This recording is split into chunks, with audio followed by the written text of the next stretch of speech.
À Paris, dans un appartement luxueux, Yoav et Émile écoutent de la musique au casque.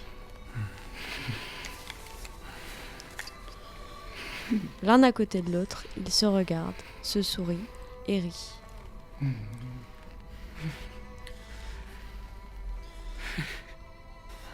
Caroline, la compagne d'Émile, arrive dans le salon. Émile. Elle les toise. Émile. Absorbé, il ne la remarque pas. Émile. Salut.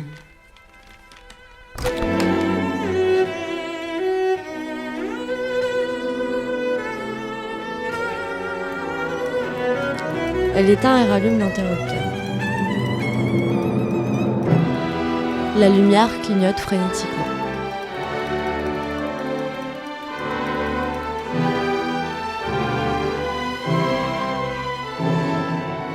Synonyme de Nadav Lapid est sorti le 27 mars 2019 et a obtenu l'Ours d'Or à Berlin.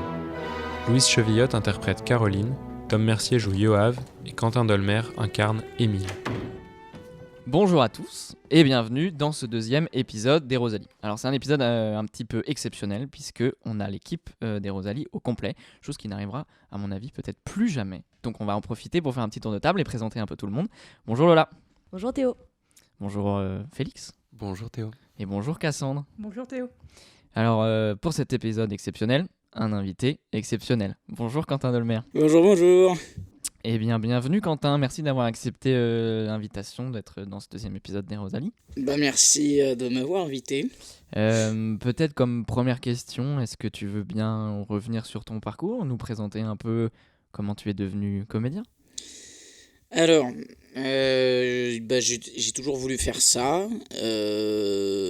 Voilà, j'ai toujours joué, pris des cours de théâtre à droite à gauche. Et puis, je croyais pas trop comme tout le monde, parce qu'on va faire un métier raisonnable. Donc, j'ai tenté une fac de physique. Ça m'a gonflé au bout d'un mois et demi. Puis, je sais pas, voilà. Et du coup, j'ai tenté les cours Simon dans lesquels j'étais déjà en tant que lycéen. Et au bout d'un an de cours, patatras, j'ai passé le premier casting de ma vie. Et ça a été 3 souvenirs de ma jeunesse. Donc, Ah oui, ça a été très très rapide. ouais, ça s'est bien passé, comme qui dirait. Okay. Voilà. Et le casting pour 3 souvenirs de ma jeunesse, tu l'as passé pour le rôle de Paul Dédalus ? Ouais, alors au bout de 2-3 tours de casting, il pensait un peu à moi pour le meilleur ami de Paul Dédalus. Kowalski ? Non. Non, mais c'est effectivement son meilleur ami, mais il y a un autre ami qui voit, dans l'épisode en Russie, je sais plus comment est-ce qu'il s'appelle d'ailleurs, le personnage, mais qu'après il voit plus. Et du coup, voilà. t'as passé les deux castings ? Ou à un moment c'était... Non, pour le coup, non, je l'ai su après. Il y a un moment, Desplechin m'avait posé une question assez indirecte sur ça. J'avais pas du tout compris la question rhétorique. J'ai appris, genre après le tournage, que c'était en rapport à ce personnage-là. Enfin, bref. Et voilà. Et peut-être tu peux nous parler de comment se passe un casting ? Alors, ça dépend du directeur de casting, beaucoup. Un casting, ça se passe comment Après, peut-être si tu veux, comme exemple, celui de 3 souvenirs si tu veux. Ouais, alors celui de 3 souvenirs, il m'avait demandé de préparer des textes, notamment de travailler des scènes de comment je me suis disputé, de travailler des scènes avec Amalric. Et il y avait une scène notamment en particulier où ils avaient dit non, en fait, on la fait pas celle-là parce que quand les acteurs la font, ils friment, ils font pas ce qu'il faut. Et j'ai dit non, mais j'ai pas fait en frimant, j'ai pas travaillé. C'était vrai, j'avais pas travaillé comme ça en frimant. Et ça fait un peu l'acteur qui se donne sa chance et tout ça, mais c'était vrai.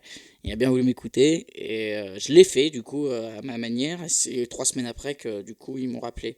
Mais pour le deuxième tour, il y avait des Pleuchins, donc c'était différent. Ils travaillaient plus sur des scènes de 3 souvenirs. Il y a eu aussi des scènes d'autres films, des scènes d'amour. Et voilà. Mais vraiment, ça dépend vraiment du directeur de casting. Il y a un super directeur de casting qui te demande pas d'apprendre de texte, qui te demande un souvenir et puis tu parles là-dessus. Il y en avait un, il m'avait posé des questions très rapidement, puis je devais répondre au hasard. Ça dépend complètement du directeur de casting. Ok, j'imagine que ça dépend aussi du projet et du film. Je sais pas, c'est un peu... Ok. Et pour le casting de 3 souvenirs, dans le Blu-ray, il y a un bonus assez obscur qui s'appelle le casting de Quentin Dolmer. Merde. C'est très bizarre, c'est filmé en mini-DV. C'est un passage où tu es avec Lou Roy Le Collinet. Et c'est un dialogue assez long qui doit durer peut-être 10 minutes. Je crois que c'est comment je me suis disputé le dialogue. Peut-être. Ouais, je crois qu'il est sur Dailymotion, l'essai. Ouais, et c'est hyper bizarre. Et qui c'est qui filme ça? C'est le directeur ou c'est Desplechin? C'est le directeur de casting, Il aime bien la caméra épaule qui bouge, le directeur de casting. mais je crois Desplechin aurait aimé qu'il filme mieux l'essai, je crois, le directeur de casting. Ouais. Je crois qu'il a un peu galéré à cadrer, voilà. Ouais, c'est hyper bizarre. Et alors je pose une question qui a peut-être rien à voir, mais il te pose la question, toi, pour savoir si il t'accepte que l'essai soit sur le bonus ou sur internet. Absolument pas. Ah oui, t'étais pas... Non, mais c'est comme le film, j'ai pas reçu de DVD. Enfin, il y a des trucs, enfin, moi je m'en fous, mais c'est un peu un truc global, quoi, où c'est. Enfin, il y a plein de choses qui sont pas claires, quoi. Moi, en soi, je m'en fous qu'on me file le DVD, mais t'en as plein qui l'ont eu, d'autres pas. Puis quand tu le dis par hasard à quelqu'un qui t'a pas eu le DVD, enfin, oh mon Dieu, mais demande-le, mais gna gna gna, enfin, rien n'est clair, quoi. Voilà. Enfin, c'est comme par exemple quand tu me posais la question sur les castings, comment préparer un casting, ça dépend du directeur de casting, alors tu vas pas le connaître avant, quoi. C'est un peu nébuleux. Et ou à l'inverse, t'as les écoles de théâtre qui ont un peu chacun leur mode, chacun un peu sa façon de jouer, chaque école de théâtre a son type de jeu. Et puis t'apprends que t'as des écoles de théâtre qui t'apprennent à jouer comme il y a 50 ans, donc en fait tu peux pas passer les castings, enfin t'as un espèce de truc où ça communique pas entre le milieu et les écoles, et c'est un peu absurde, quoi, un peu aberrant. Toi, ton école, tu l'as choisie en conscience Non, non, moi j'habitais pas à Paris, j'habitais à 1 heure de Paris, donc je connaissais pas les écoles de théâtre, cours flanc, tout ça, donc j'avais pris un peu juste la première qui me venait où c'était des cours lycéens, donc je venais le samedi en train, et du coup j'ai fait après le cours pro, après. Ok, et alors peut-être pour revenir sur le avant 3 souvenirs, tu disais que tu avais toujours voulu être comédien. Qu'est-ce qui te motivait à ce moment-là, dans ta jeunesse? Qu'est-ce qui te fascinait? Pourquoi tu avais envie de tourner vers ça? Qu'est-ce qui m'a dirigé vers le métier d'acteur? Je sais pas, moi j'ai toujours voulu faire ça, mais comment dire, après il y a toujours tout ce que j'ai pu apprendre m'a toujours ramené à ce métier à chaque fois. Je trouve que si j'avais voulu vraiment me diriger vers un métier artistique, j'aurais fait de la guitare ou autre chose. Et ce qui me plaisait beaucoup avec le métier d'acteur, c'est que je trouvais que concrètement, tout ce qui nous reste, des écrivains ou des philosophes ou même du travail d'un artiste, bah voilà, c'est des bouquins ou c'est de la musique, alors que le résultat d'un travail d'un comédien, concrètement, c'est un être humain. Et je trouvais que c'était toujours noble, en fait, de travailler en tant qu'acteur. Et voilà, moi, par exemple, j'avais pas l'esprit scientifique, j'étais plutôt bon dans les domaines littéraires. Je me suis dit, bah, si je suis pas bon dans les domaines scientifiques, bah, je vais aller en S. Tout le monde me disait, mais c'est pas logique. Et je disais, bah si. Sinon, je pourrais jamais avoir l'esprit scientifique, je pourrais jamais apprendre. Ça sert à ça, l'école. En plus, la littérature, je pense, on peut plus l'apprendre dans son coin, avec les bouquins, en lisant, avec une bibliothèque. Il y a un truc où c'est plus facile d'être autodidacte littéraire que scientifique. Donc, je me suis dit, voilà, je vais aller par là et je regrette pas du tout. Et, bah, en fait, c'était très personnel, mais je trouve que c'était déjà un peu une démarche de comédien, en fait.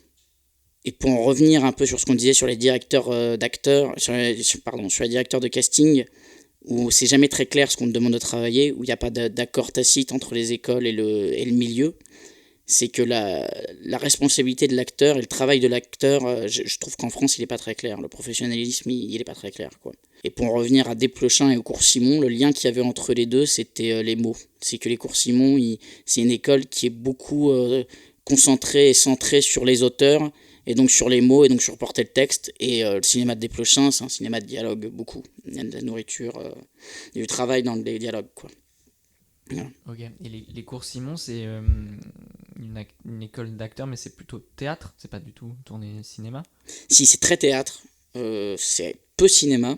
Ouais, non, c'est très très théâtre. C'est très très théâtre, Okay. oui. Et donc, toi, quand tu étais jeune, tu as voulu te tourner plus vers le métier d'acteur de théâtre que de cinéma, ou c'était dès le départ plutôt un peu les deux ou... Oh bah, moi ce que je dis, c'est que pour moi en fait, c'est une chose que je regrette un peu aussi en France, en tout cas je parle en France parce que je peux pas bosser ailleurs, mais c'est que je trouve qu'on ne pense pas assez à l'acteur indépendamment du prisme du théâtre ou du cinéma. C'est-à-dire, c'est très bizarre, on dit je vais faire du théâtre alors qu'en fait moi je veux jouer. Tu vois ce que je veux dire? C'est que du coup, on est parasité par une culture, une façon de faire, tout un truc. Alors que voilà, mon désir de jeu, je pense qu'il vient pas forcément d'un désir de théâtre. Et je pense que c'est le cas pour beaucoup de comédiens. Quand tu dis pas un désir de théâtre, c'est ni un désir de théâtre ni un désir de cinéma, c'est vraiment juste l'expérience de jouer et te mettre dans la peau d'un personnage. Ouais, voilà, c'est ça. Ouais, ouais. C'est le fait de... On dit que les comédiens, ils veulent vivre plus. Bon, je sais pas, pourquoi pas. Mais moi, quand j'avais un grand désir de jeu, de jouer, je pouvais pas forcément attendre d'aller sur scène. Et c'est pareil pour les metteurs en scène, quand ils ont pas assez d'argent, c'est vachement le cas en ce moment, ils finissent par faire des docus ou des courts-métrages, ils font des trucs, quoi. Et là, c'est pareil, c'est que du coup, tu te mets à jouer avec des amis, tu vois, en soirée, tu te mets à faire le fanfaron, ou alors tu inventes des trucs, enfin, t'attends pas, quoi. Voilà. Si je veux parler de ça, c'est plus pour une histoire de mentalité, où je trouve que... Je vais rebondir sur autre chose. J'ai un metteur en scène reconnu avec qui j'ai pas travaillé, qui est reconnu, puis on discutait comme ça de choses et d'autres. Et il m'a dit, voilà, moi je trouve que le problème avec les acteurs en France, c'est qu'ils travaillent pas assez. Et c'est pas le premier qui m'a dit ça, il m'a dit ça sans agressivité, on parlait, c'était cool, c'était intéressant comme discussion. Il y a aussi un journaliste aussi qui m'a dit ça, plutôt cinéphile, et j'ai entendu ça 2-3 fois, j'ai réfléchi, je me dis, bon, mais il a peut-être pas tort, mais en fait tu vas dans n'importe quelle école de théâtre, n'importe laquelle, des comédiens bourrés de désir, qui crèvent d'envie de se donner à fond pour un rôle, t'en as plein. Donc s'ils travaillent pas, c'est pas normal. C'est qu'on n'est pas clair sur leur travail qu'on leur donne, on n'est pas clair sur qu'est-ce que c'est qu'un comédien, qu'est-ce que c'est que sa responsabilité. Et très souvent, quand on parle d'un comédien ou d'un acteur, avec des metteurs en scène ou autres, très rapidement, ils vont te répondre par de la cinéphilie. Ils vont te dire, ah oui, voilà, mais il ne faut pas que l'acteur il joue trop, parce que sinon, à l'image, on va voir qui joue, il y a des belles choses en toi, c'est ça qu'on veut filmer. Et en fait, on parle plus de comédien, on parle de cinéma. Moi, il m'a fallu du temps pour pouvoir parler avec les réalisateurs, parce qu'il m'a fallu du temps pour comprendre qu'il me fallait une cinéphilie pour travailler avec les réalisateurs. Et en fait, tu peux pas bien vivre un tournage si t'es pas cinéphile, en fait. Ce que je comprenais pas. Parce que pour moi, être acteur, c'était s'intéresser aux sciences, comme au cinéma, comme à autre chose, comme à des choses que t'aimes pas. Pour toi, quand tu dis par exemple qu'il faut devenir cinéphile pour bosser avec des réalisateurs, pour toi, devenir cinéphile, ça fait partie de bosser, de travailler, du professionnalisme d'un acteur, ou c'est quelque chose que tu mettrais à côté mais qui est nécessaire? Et en France, pour être professionnel, je pense qu'il faut être cinéphile, oui. Du coup, c'est un travail assez indirect, où c'est en parlant des goûts que t'as avec les autres, en allant au cinéma, en comprenant les films, en regardant.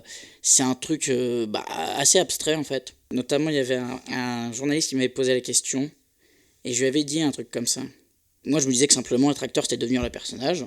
Le journaliste m'avait posé la question, qu'est-ce que ça m'avait apporté de jouer avec Catherine Deneuve et Isabelle Adjani. Ce que ça m'a apporté, en fait, c'est de comprendre mieux ce que c'est que le professionnalisme en France. Et j'ai vu que c'était des gens, quand la caméra était plus proche, ils s'adaptaient, ils parlaient avec les techniciens, qui ont une connaissance de ce que c'est qu'un tournage, un film et tout ça. Et moi, je me suis rendu compte que très tard, les questions de scénario m'intéressaient pas du tout, en fait. Et il y a un peu un truc comme ça, où en fait, comme on est comme le cinéma d'auteur, ça vient de chez nous, je pense qu'on a un espèce de truc où toute la responsabilité du film elle repose sur l'auteur. C'est l'auteur qui sait voir l'acteur, et que du coup, l'acteur n'a plus à agir. En fait, comme si c'était le réalisateur qui agissait. Il y avait un espèce de truc paradoxal comme ça. Mais justement, quand tu as travaillé avec Desplechin, le fait de jouer un personnage qui existait déjà, enfin, tu l'as vécu comment ? T'avais vu les films ou Non, je connaissais pas du tout. Okay. Ouais. Je connaissais pas du tout, et puis Desplechin voulait pas qu'on regarde les autres films en plus avant. Le filou, je l'ai fait quand même. Mais c'est aussi, je pense que c'est aussi un rapport avec le casting, où quand il m'avait déjà dirigé pendant le casting, il avait déjà eu ce qu'il voulait. Et comme typiquement, et je dis ça vraiment sans reproche ni rien, c'est que comme typiquement il est dans une... Arnaud Desplechin, c'est vraiment dans la continuité du cinéma d'auteur à la française.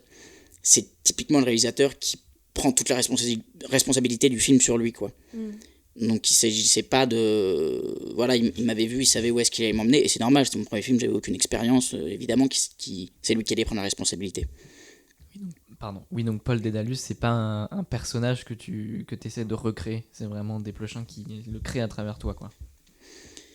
Oui, c'est ça, si tu veux. Après, il y a un truc, c'est que j'avais quand même un rapport au texte et aux autres qui faisait que...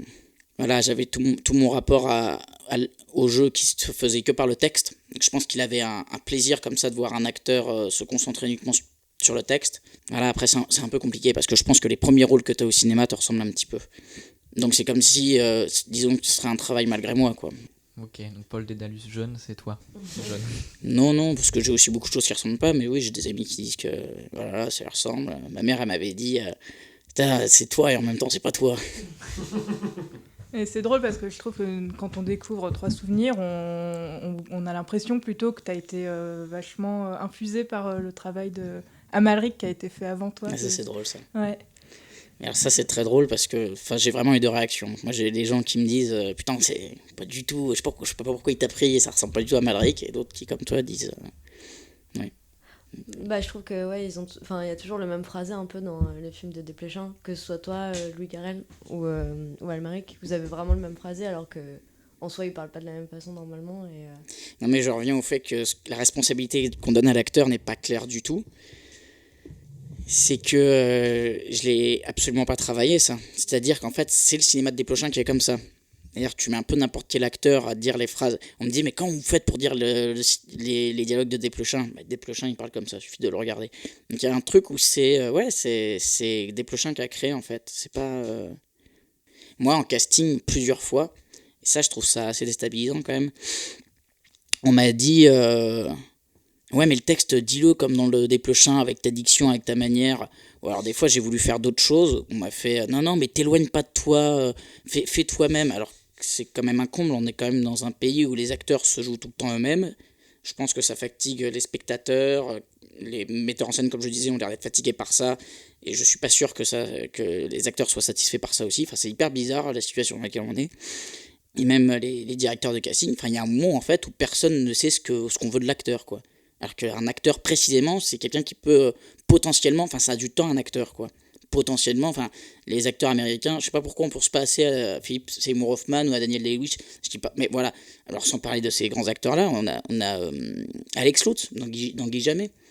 Je sais pas si vous l'avez vu, mais le mec, c'est grimé. Enfin, il a fait un peu un truc à l'américaine, mais surtout, il s'est transformé. Et moi, bon, déjà, au-delà de mon désir d'acteur, j'ai trouvé que c'était un tel plaisir de spectateur de voir un acteur se transformer comme ça. On l'a un peu oublié, je trouve, en France, quoi. Voilà. Par contre, t'as l'air de dire qu'une fois que t'es sur le tournage avec un metteur en scène et tout, là, la question se pose plus. J'ai l'impression que c'est vraiment avant d'être en train de travailler que, quand tu dis la question de l'acteur est pas claire, en manque de professionnalisme et tout, c'est dans les castings, dans ces choses-là. Mais quand tu nous racontes là un peu des bribes de tournage avec Desplechin, là, ça a l'air d'être très clair. Enfin, lui, il te fait faire ça, toi, tu agis dans ce sens-là, etc. Sur les tournages, c'est plus clair ou c'est pas plus si clair que ça ? Bah, je trouve que c'est un peu la grande différence avec le théâtre, le cinéma, c'est que un tournage, ça dépend du temps qu'on a, donc de l'argent. Enfin, il y a une histoire à raconter. On dit en général que pour les acteurs, le théâtre c'est plus dur parce que tu peux pas te tromper, qu'on peut pas refaire les prises. Moi, je trouve que c'est l'inverse. Au cinéma, cette prise-là où tu dois perdre ta mère parce que c'est dans le scénario, c'est cet après-midi, t'as 1 heure et ce sera enregistré à jamais et ça va être comme ça jusqu'à la fin des temps, quoi. Parce que Marlon Brando, il avait vécu mercredi après-midi quand il a joué le dernier tango à Paris, c'était ce moment-là, c'était pas un autre. Le théâtre, tu peux refaire tous les soirs, en plus c'est 50 personnes et ça change, ou 200, j'en sais rien. Mais il y a un truc comme ça où c'est une industrie, enfin tu vois ce que je veux dire, c'est de l'argent, enfin, je pense que tu vois très bien ce que je veux dire, quoi. Mais tu vois, c'était un journaliste qui me disait ouais, James Dean, il était pas d'accord, il aimait pas quand... il aimait pas imiter les réalisateurs, tu vois. Parce que des fois, t'as les réalisateurs, ils disent, fais ce geste-là et tout ça. Il disait, non, un acteur, justement, ça crée, sinon c'est pas intéressant. Dans le fond, il a raison. Mais si le réalisateur, il a besoin de tel truc pour signifier tel machin, pour raconter son histoire et que c'est essentiel, en fait, voilà, je vais le faire, en fait. C'est pas moi qui crée, en fait. C'est toujours un peu la question du cinéma, de qui est-ce qui crée, est-ce que c'est l'auteur, est-ce que c'est... Donc voilà, mais après dans un truc pur de comédien, dans le théâtre peut-être, je suis plus partisan de ça. Mais oui, justement, comment toi tu prépares un rôle vis-à-vis de cette non-liberté-là ou... J'ai pas de. Justement, on m'avait posé la question, est-ce que vous êtes un acteur qui arrive détendu et qui est très malléable, ou est-ce que vous préparez beaucoup vos rôles comme Juliette Binoche? Et comme rien n'est clair, je n'en sais rien. Et que, a priori, j'essaye plutôt d'apprendre beaucoup en amont, de plus travailler. Là, par exemple, ce que je fais en ce moment, c'est. Mais c'est fou quand même d'en arriver là. Ce que je fais. Non, mais c'est pas normal, tu vois. En fait, moi, ce qui me gêne, c'est que. Arrêtons de dire qu'on est des acteurs professionnels, disons qu'on est des acteurs artistes, ou alors arrêtons de dire que les écoles préparent des acteurs professionnels, parce que c'est le flou absolu, et puis c'est tout en fait. Mais non, ce que je fais, j'avais dû préparer Là pour le coup, le metteur en scène m'avait vachement pris en main. Il m'avait trouvé des coachs pour répéter et pour apprendre le piano. C'était un autiste qui passait un examen de piano. Et lui, il m'avait vachement pris en main. Enfin, un truc de fou pour un court-métrage, c'était mortel. Et ça devrait pas être exceptionnel comme ça, c'est ça qui est pas normal. Ce personnage-là, il avait une passion, c'était le piano, donc j'allais travailler le piano, c'était un bon moyen d'aborder le rôle. Et là, je vais faire une autre série où c'est un mec qui est fan des ovnis et des extraterrestres, donc je me suis acheté 2 bouquins sur les ovnis et les extraterrestres, donc j'essaye de trouver la passion du personnage et de rentrer par là. Voilà.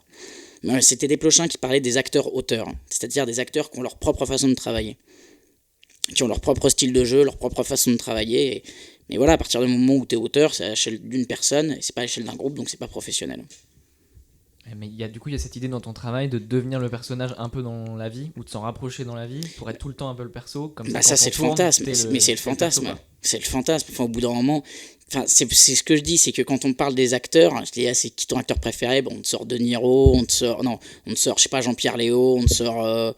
Gabin et tout ça, enfin, des acteurs que j'adore, mais quand on pose vraiment la conversation, je suis désolé, au bout d'un moment c'est les acteurs américains qui ressortent. Enfin, bon, voilà, donc j'avais ce fantasme là qui est bien normal, je crois, de vouloir devenir le personnage comme, tu vois, comme un Daniel Day-Lewis. Je sais pas si j'en suis capable, mais je crois que c'était assez sain en fait comme désir d'acteur.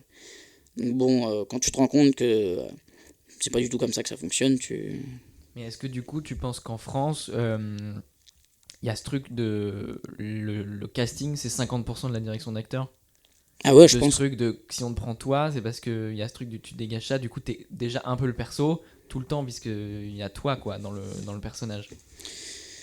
Ouais, non, mais si, c'est complètement ça. Mais en fait, tu regardes, mais c'est là aussi où je pense que c'est assez profond quand je parle de mentalité, que je pense que c'est pas évident quand on est dans un pays d'acteurs. Tu prends Depardieu ou Isabelle Huppert, qui sont un peu nos grandes stars, on les aime parce qu'on n'a pas envie qu'ils changent. Tu vois, il y avait mes grands-parents, je sais plus si c'était mes grands-parents, mais c'était il y a longtemps, c'était dans ma famille, c'était à une star et qui faisait un contre-emploi, et à la fin du film, c'était ah ouais, il joue bien, mais ça fait bizarre de le voir dans un rôle qu'il joue pas d'habitude. Et c'est complètement anti-acteur. Enfin, tu vois, c'est... Oui, alors que ça devrait être le sentiment inverse, tu devrais être content de le voir faire autre chose. Oui, voilà, Daniel Day-Lewis ou Philip Seymour Hoffman, on se pose pas le problème. Donc, ce que je veux dire, c'est que quand je dis ça me gonfle un peu le cinéma, en fait, c'est même pas ça. C'est vraiment un truc de mentalité où, en France, je sais pas si on est très propice, sans même parler de composition, mais de vouloir voir un personnage qui soit pas le comédien, comme a pu faire Alex Lutz, quoi. Mais c'était quoi la question déjà Est-ce que le casting, c'est 50% de la direction d'acteur? En fait, j'en sais rien. En fait. Non, parce que pour dire, il y avait un film, une fois que j'avais fait, qui a été Sage-Femme, là, avec, voilà. Attends, je fais une petite parenthèse. Sage-Femme, c'est donc le film de Martin Provost, dans lequel tu as joué avec Catherine Deneuve. Exactement. Ouais. Et j'avais fait un jeune nageur, mais qui était à un niveau, haut niveau de nage, et qui... et la prod, elle m'a payé des cours et tout, j'y allais tous les matins, 6h du matin, pendant des mois, tu vois, je nageais, j'étais une bille. Je nageais, et le jour du tournage, bon, c'était juste pour un plan, en fait, c'était pour plonger, et c'était pour... Mais moi, je trouve, tiens, c'est des fantasmes de l'acteur, pour une scène, je vais bosser comme un ouf, je vais donner ma vie pour ça, et c'est pour ça aussi que je pense qu'il faut réfléchir à la différence entre l'acteur et le réalisateur. C'est que le réalisateur, il veut faire un film, il veut raconter une histoire, et le désir de l'acteur, c'est pas... moi, j'étais trop content de nager pendant 6 mois. Enfin, tu vois, il y a un truc un peu... Et, en fait, on a vu que j'étais un peu malade, que la scène, c'était pas la scène à Paris, c'était dans la campagne, c'est un truc large comme ça. Et je me suis dit, je suis un peu malade, mais je peux le faire et tout. Et, en fait, personne ne savait. Et en fait, le metteur en scène, il n'aurait pas été contre, mais on n'a tellement pas l'habitude de distribuer la responsabilité sur quelqu'un d'autre que le metteur en scène. C'est-à-dire, quand j'ai dit je peux le faire, on a fait, je sais pas, tout ça, puis finalement ils ont pris la doublure, ce qui me dérange pas, comme je l'ai dit, moi ça me dérange pas, ce qui compte c'est que ça se fasse bien pour le film, gna gna gna. Et à cette espèce de truc où on n'est pas clair sur la responsabilité de chaque poste. Enfin, j'ai l'impression, après je dis, je sais pas, qu'est-ce que vous en pensez, voilà quoi. Non, mais c'est comme s'il y avait encore cette vieille dichotomie des années 70-80 entre les restes de la nouvelle vague, où l'acteur c'est le prolongement du réalisateur et c'est un film intimiste et c'est même un film autobiographique et tout, et de l'autre côté c'est les films où Belmondo il fait ses cascades lui-même, et le sujet du film c'est presque Belmondo qui fait ses cascades plus que le personnage qui fait des cascades. C'est ça, voilà. Et du coup c'est un argument de vente plus qu'une possibilité juste d'avoir quelqu'un qui est capable de jouer quelque chose, quoi. C'est ça. Mais en même temps, c'est tous comme la nouvelle vague a fait des films magnifiques. C'est pour ça qu'il faut vraiment penser à l'acteur indépendamment du cinéma, parce que si tu le penses dans le cadre du cinéma, en fait, je pense l'acteur perd assez vite, quoi. Mais voilà, en fait, parce qu'ils ont eu raison à juste titre. Mais c'était quoi? Tu regardes les films de Rohmer, c'est pas des films d'acteurs, et c'est magnifique quand même, quoi. Enfin, il y a un truc comme ça. Bon bah, pensons aux acteurs indépendamment du cinéma ou du théâtre. Oui, un acteur il devrait être capable de jouer dans tous les registres. Dans l'idéal, mais faudrait qu'on y pense. Moi, Daniel Day-Lewis, moi j'y pense vachement parce que quelque part c'est le Graal, quelque part c'est impossible, et quelque part c'est le seul qui a pas perdu les pédales en fait. Il est devenu le personnage. Enfin, mais c'est ça que je trouve passionnant chez l'acteur, c'est que le professionnalisme, ce qui est dingue, c'est chez Daniel Day-Lewis, c'est le professionnalisme, c'est-à-dire tu deviens ça, le mec il le devient, quoi. C'est pas rien, quoi. Ouais. Puis en plus en France, Daniel Day-Lewis, on se dit c'est vraiment son métier. En effet, ça a l'air inatteignable.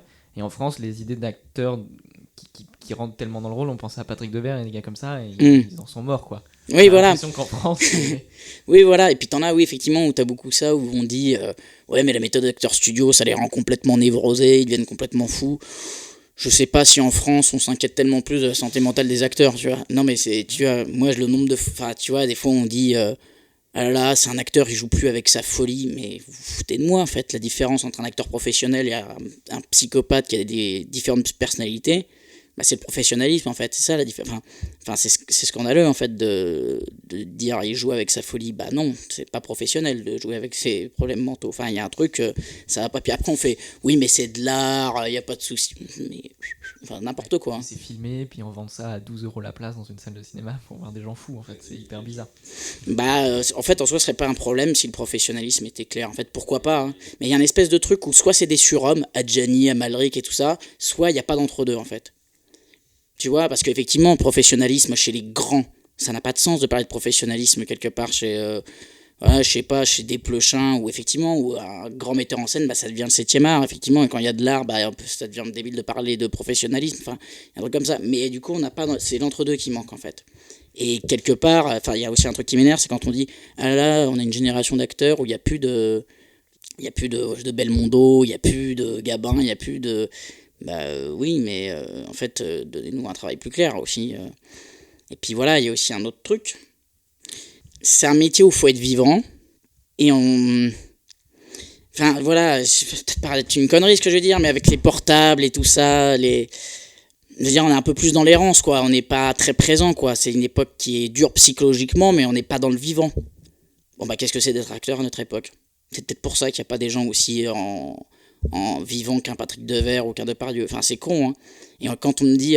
moi, je me souviens, quand je comprenais pas, justement, quand j'avais pas de cinéphilie et tout ça, on me disait, il n'y a pas d'acteur comme Lino Ventura et tout ça. Et moi, je me disais, mais je comprends pas. Tu dis à un acteur, tu fais travailler pendant 1 an la démarche, le truc, et puis tu l'as, ton Lino Ventura. Enfin, techniquement, tu peux tout faire avec un acteur. Et je comprenais pas, quoi.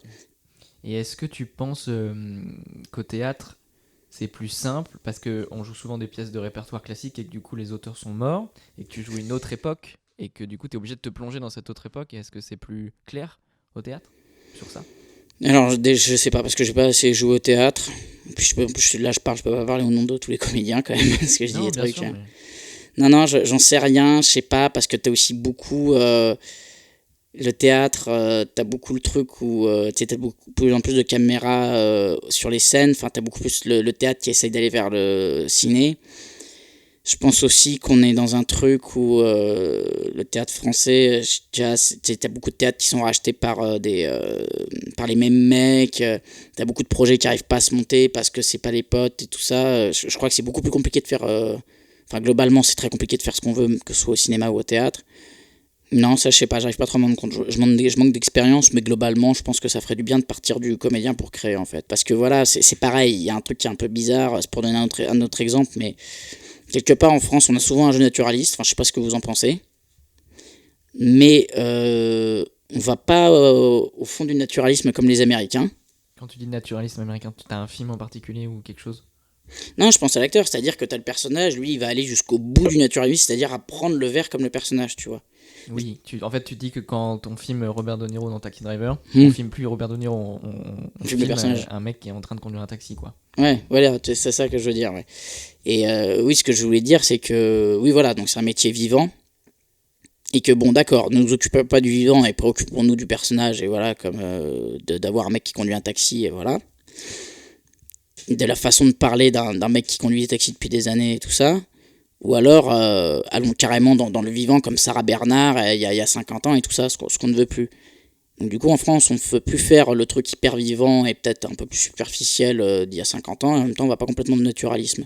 Ce qui fait qu'on a des acteurs de théâtre qui disent le texte comme tout le monde, et c'est pas de leur faute, parce qu'il faut jamais oublier que les acteurs, ils peuvent travailler que si on vienne vers eux, ils peuvent pas créer, ça peut pas venir être leur propre initiative. Et en même temps, ils ne disent pas le texte d'une manière particulière, voilà, qui sort de l'ordinaire, quoi. Donc en fait, si je veux voir des acteurs vraiment qui disent le texte d'une façon particulière, je vais dans le rap. C'est ouf quand même. Je sais même plus dans le théâtre ou dans le cinéma, quoi. C'est complètement fou. Il y avait par exemple aussi une pianiste qui s'appelle Maroussia Argenté, qui a notre âge à peu près, qui est une pianiste qui gagne plein de prix et tout ça, gna gna gna. Et j'ai vu des vidéos d'elle, et mon pote, c'est un truc de ouf, on dirait une comédienne, c'est-à-dire, elle est là, elle touche le piano, elle ouvre le truc, elle tape sur les cordes, elle regarde le son se balader, elle va d'un endroit à l'autre sur scène, les gens rigolent, tu vois, et elle fait un truc hyper vivant. Et tu vois, l'art, ça semble même un peu périphérique. Et t'as plein aussi de danseurs qui vont vers le théâtre. Enfin, t'as un truc où les gens un peu se rameutent un peu autour du vivant, j'ai l'impression, parce que, bon, voilà, j'en sais rien, c'est l'époque. Et on n'est pas foutu de voir que c'est par le comédien que ça va passer le vivant au bout d'un moment. Le cinéma, comme c'est des images, moi je trouve que ça tend un peu vers les abstractions. Que t'as l'histoire du scénario, l'histoire du personnage, l'histoire du montage, l'histoire du tournage, et que tu démultiplies les sens et que tu vas vers les abstractions. Et du coup, je ne sais pas si c'est évident que ce soit un lieu pour les acteurs aussi, les tournages. Le cinéma en tout cas. Voilà. Mais ouais, j'en sais rien après. Tu vois, Hyper d'accord. ça fait plaisir. Non, mais c'est vrai que c'est très intéressant comme Mais il y a point de vue. qu'il y a une mentalité, quoi. Je sais pas si je dis juste, mais c'est que c'est plutôt la mentalité, moi, qui me dérange un peu, en fait. Mais est-ce que tu as déjà rencontré des gens où tu as l'impression que dans le milieu ça change, où tu aurais des noms, des films que tu aurais vus, des bribes de quelque chose dans le cinéma français où tu te dis Vraiment. tiens, là c'est intéressant? Il y a Guy Jammet, mais en fait, voilà, ce qui est hyper marrant, c'est par exemple Bruno Dumont, il disait sur ses derniers films, il disait, voilà, quand tu pousses le burlesque, au bout d'un moment, ça crée de la vie. Donc je sens qu'il y a un espèce de mouvement vers du vivant. En même temps, si tu veux vraiment du vivant, pour moi, c'est pas trop au cinéma que ça se passe. Mais je me trompe peut-être, c'est très personnel. Mais tu vois, je sens quand même qu'il y a des trucs comme ça. Non, mais en tout cas, moi, je trouve que c'est marrant ce que tu dis parce que tu... Enfin, après, c'est subjectif, mais tu joues un peu dans le film de l'année qui est le plus vivant pour moi. Mais Alors tu parles de synonyme.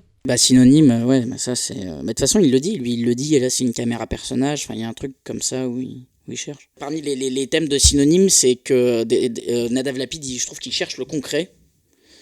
Il y a un truc comme ça, un peu, et je trouve que, moi, c'est une lecture que j'ai du film, c'est que l'histoire d'amour qu'il a, les deux personnages, c'est un peu qu'est-ce que c'est l'amour, concrètement. Est-ce que c'est écouter de la musique ensemble? Est-ce que c'est coucher ensemble? Est-ce que c'est changer des histoires? On a l'impression que le personnage israélien qui arrive, c'est le personnage qu'il aurait voulu écrire dans son livre.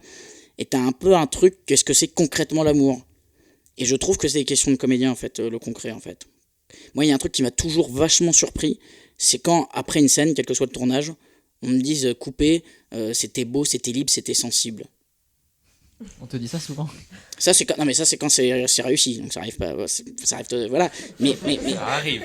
non mais ça arrive pas très souvent, mais en fait je comprends pas en quoi c'est un objectif. Enfin, je crois que le fantasme quand même qu'on a de base, sans parler de genre et tout ça, c'est que un acteur, concrètement, si un bon acteur, tu lui dis là tu dois t'apprends que ta mère est morte, concrètement, tu vois quelqu'un qui est en train de perdre sa mère.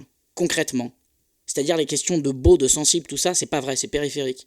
Et je trouve qu'on est très contaminé par des questions esthétiques, des questions d'art, des questions comme ça. Je sais pas, j'imagine un Philippe Seymour Hoffman qui joue ça, que ce soit une composition ou pas, tu le vois vivre 15 vies, tu le vois penser là-bas, tu vois tout. Et encore une fois, je trouve qu'il y a une espèce il y a une espèce de valeur, je trouve qu'il y a un truc d'hyper valable, que c'est une grande valeur d'être comédien, je trouve. C'est-à-dire, tu peux concrètement montrer ça de quelqu'un qui perd sa mère, tu peux concrètement le vivre, enfin, et le travailler, prendre du temps pour ça, je trouve qu'il y a un truc très noble et qui sont des questions assez éloignées du cinéma ou du théâtre, en fait. Voilà.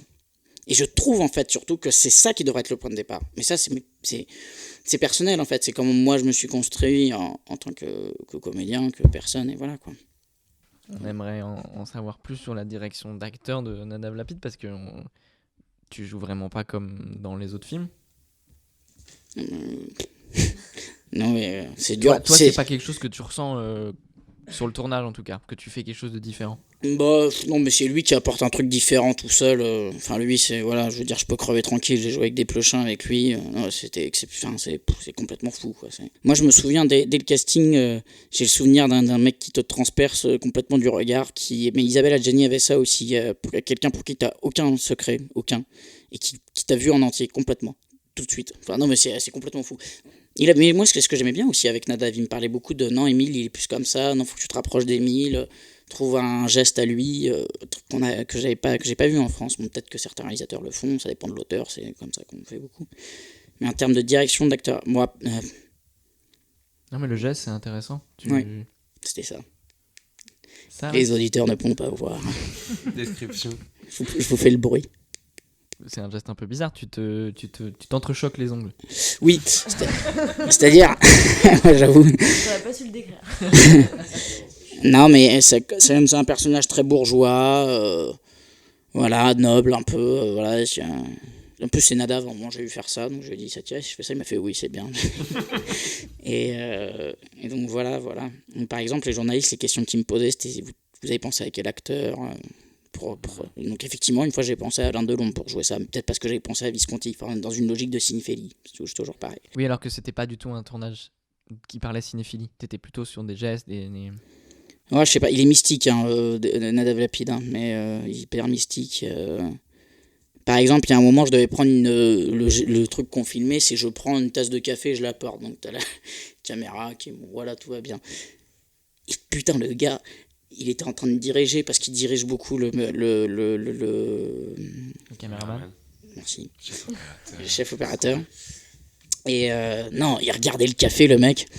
Il y a un truc un peu, enfin voilà, pas christique, mais un truc, voilà, des origines, quoi. Le mec qui regarde le café et dit voilà, tu filmes le café avec les yeux comme ça. Mais du coup, en termes de direction d'acteur pur, non, si, en fait c'était ça. Pour la direction d'acteur, c'était un personnage qui avait aussi une façon de parler genre pas possible. Et c'était beaucoup, c'était comment dire le texte, les mots, gna. Puis c'était ça aussi un peu synonyme, le personnage principal qui est brut, qui sait pas parler français, qui est physique. Et moi qui étais avec les mots. Donc j'étais un peu dans une continuité de Paul Dédalus, de Desplechin. Et même lui qui aimait beaucoup Godard, qui a voulu tourner en France. Voilà, je pense que même lui était dans une logique de cinéphilie. Oui, parce que je trouve qu'on le sent, quoi. Il y a vraiment un contraste entre le couple de Français qui ont un jeu qui est... Je trouve que vous avez un truc dans la continuité de la nouvelle vague et de tout ça, vraiment un jeu sur le dialogue et tout ça, à côté de Tom Mercier qui a un jeu beaucoup plus...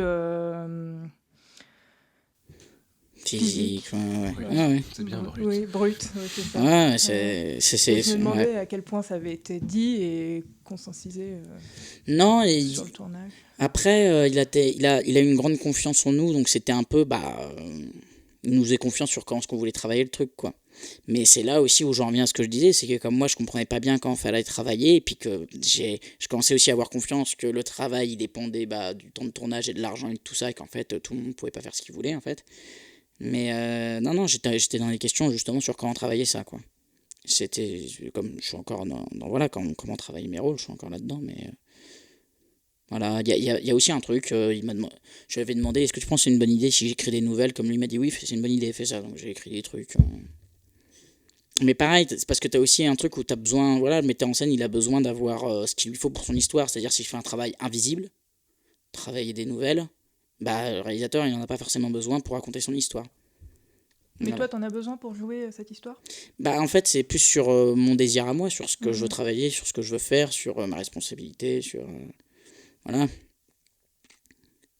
Mais après, oui, non, sur tes grands réalisateurs comme ça, t'as surtout pas envie de les décevoir, surtout.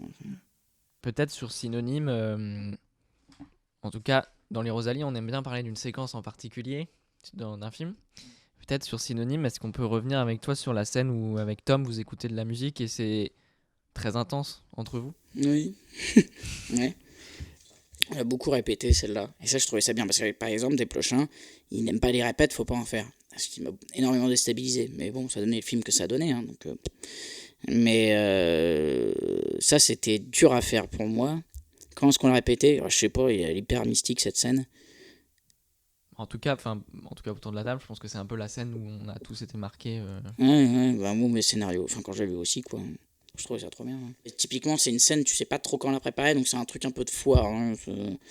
Voilà, il voulait que j'écoute la musique, que je sois très ému dessus, et que ce soit, en fait, c'est une scène d'amour, quoi. C'est qu'il fasse l'amour dessus, quoi. Donc, c'est comme ce que je disais, quoi. Qu'est-ce que c'est concrètement l'amour, en fait? Parce que c'est juste. Moi, c'est ça aussi. Moi, je pense que c'est un film qui va faire avancer. Un des films les plus importants aussi, je pense, cinématographiquement, Synonyme. C'est pas parce que j'en fais partie. Hein, mais c'est voilà, très souvent, les réalisateurs, quand ils pensent à l'abstrait, au concret, ils se disent voilà, une histoire d'amour, c'est quoi? Enfin, l'amour, c'est quoi? C'est soit tu couches avec quelqu'un, soit c'est le début d'une histoire et c'est un petit peu intellectuel. Nadav, il retourne dans le concret en posant constamment la question qu'est-ce que c'est concrètement l'amour? Est-ce que c'est écouter la musique? J'ai pas eu tant que ça l'opportunité de discuter avec lui. Je pense que ça se serait beaucoup fait dans les discussions, en fait, avec Nadav. En plus, le personnage, voilà, c'est sa vie à lui, le personnage a vraiment existé. Émile a vraiment existé, mais tu sais qui c'est? Enfin, il t'en a parlé, ou peut-être tu l'as rencontré, ou juste tu sais qu'il existe? Je sais qu'il existe, c'est tout. Je sais qu'il existe. Et ça change quelque chose, toi, dans ton approche du personnage? Ça change un truc dans l'inconscient, je suppose, mais non. Disons que t'as envie d'être plus à la hauteur. Enfin, tu vois, c'est un mec qui parle de sa jeunesse, il parle du meilleur ami qu'il a jamais eu de sa vie. C'est pas genre il l'a inventé un soir à 3h du matin. Non, il a vécu le plus grand moment de sa vie avec ce mec-là. C'est que je parlais de la responsabilité. C'est une responsabilité, ça devient un truc très très gros, quoi. Ok, et peut-être avec Tom, comment ça se passe, la relation tous les deux? Est-ce que vous préparez cette scène On a beaucoup répété avec Tom. C'est vrai que c'est pas mal chorégraphié ce qu'il fait Nadav Lapid. C'est qu'il a des trucs tout d'un coup, oui voilà, c'est bien ce geste, tu vois, enfin, c'est mystique, quoi. C'est tout d'un coup, tu poses le pied là. Il y a un moment aussi à la fin de la scène de musique, on est assis par terre et il dit faites comme des enfants à Nadav Lapid. Quand tu le regardes des fois, t'as l'impression que c'est un mec, et ça j'ai souvent vu ça chez les réalisateurs, t'as l'impression que c'est un mec qui a 150 ans et une heure après tu le regardes, t'as l'impression que c'est un enfant de 3 ans quand il rigole. Et il y a un truc que j'ai remarqué sur les réalisateurs, c'est souvent tu sais pas trop quel âge ils sont, tu sais pas à quel âge lui donner. Arnaud Desplechin, il a 50 ans et quelques, mais tu lui donnes pas spécialement 50 ans. Des fois, il tire sa clope d'une façon, il dit un mot, ça, tu sais pas quel âge il a. Et les réalisateurs, ils ont souvent ça. Ils se tiennent physiquement aussi, ils ont une façon de se tenir bizarre, souvent, les réalisateurs. Physiquement, ils sont étranges. Mais c'est pour ça aussi que je trouve. Les réalisateurs, ils me font penser à des acteurs, en fait. Comme si Nadav Lapid, il avait traversé plusieurs vies. Enfin, il y a un truc comme ça où je me dis, c'est pas possible.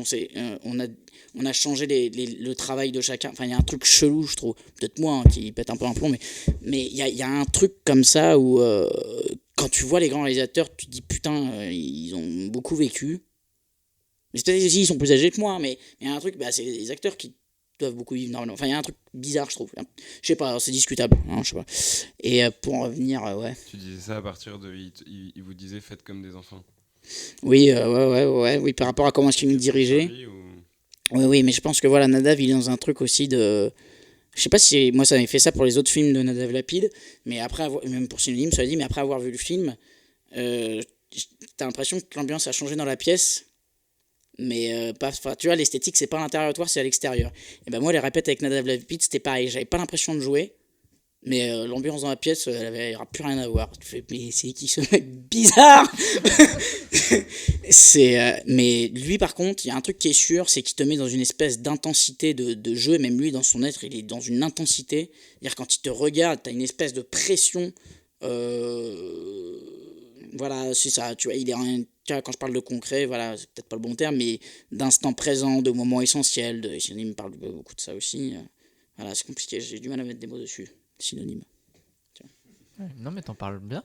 Mais tiens, il y a un truc aussi brillant, je trouve aussi, de fait d'avoir appelé ce film Synonyme. Alors que ça aurait été tellement facile de faire un truc Gémeaux, schizophrène, de faire un truc double, faire un truc jumeau. Enfin, tu vois ce que je veux dire? C'est tellement brillant d'avoir trouvé Synonyme, tu vois. Scénaristiquement, il aurait pu tellement partir sur des choses qui étaient déjà connues. Moi, je pense vraiment que c'est un très grand film. Enfin, qui va compter. Je dis pas ça parce que je suis... Non, vraiment pas. On est d'accord. Ça compte déjà pour plusieurs personnes. Ouais. On est entièrement d'accord. On revient un peu sur Trois souvenirs et la suite de ta carrière. Trois souvenirs, tu disais, donc c'est ton premier film, et en même temps, tu te retrouves quand même médiatisé très fort. Parce que tu te retrouves, le film est quand même sélectionné à la 15e des réalisateurs 2015, si je dis pas de bêtises. Tout à fait. Ouais.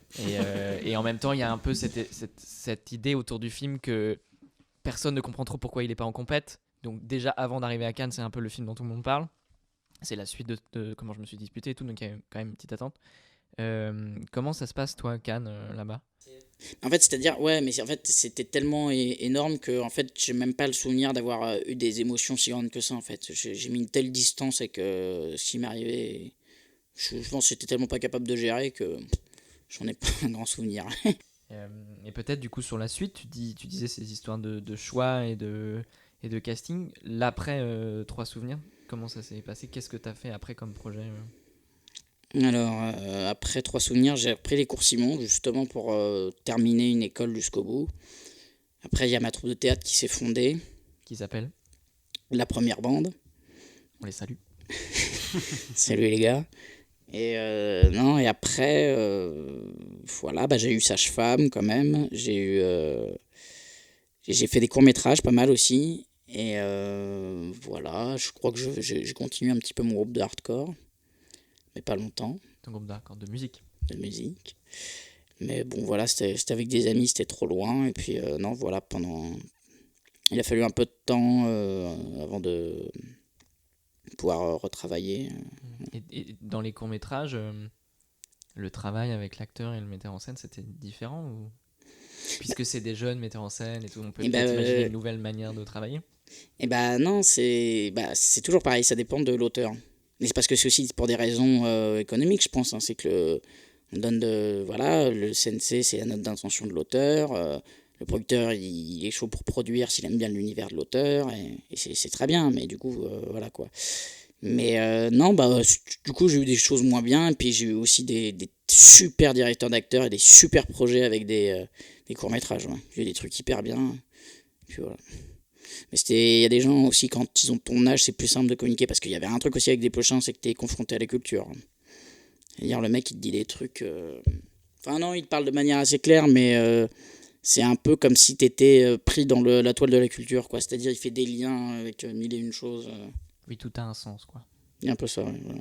Et tu passes des castings pour tout type de film ou tu as l'impression qu'on te contacte que pour... Enfin, est-ce qu'il y a des listes de casting qui sont envoyées aux agents et lui, il t'oriente?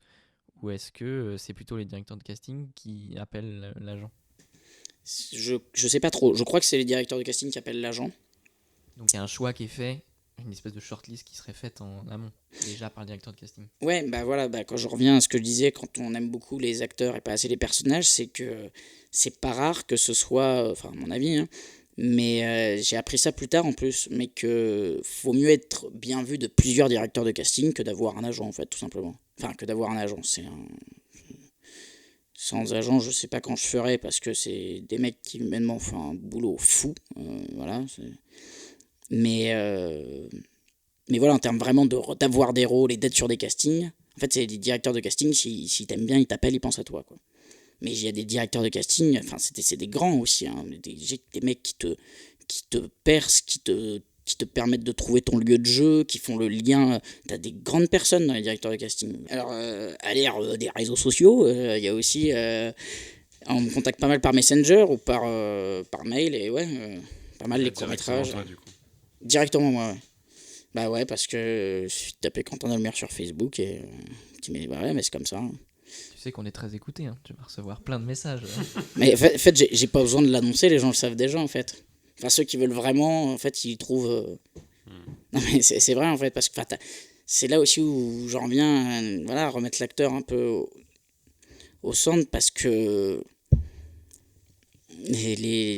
Voilà...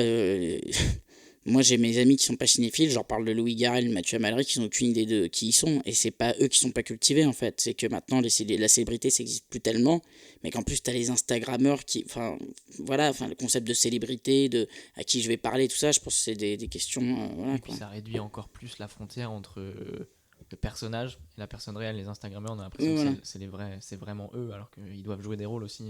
Oui, ou pas, consciemment ou pas, mais il y a un truc comme ça, je pense aussi, ouais. Mais par rapport...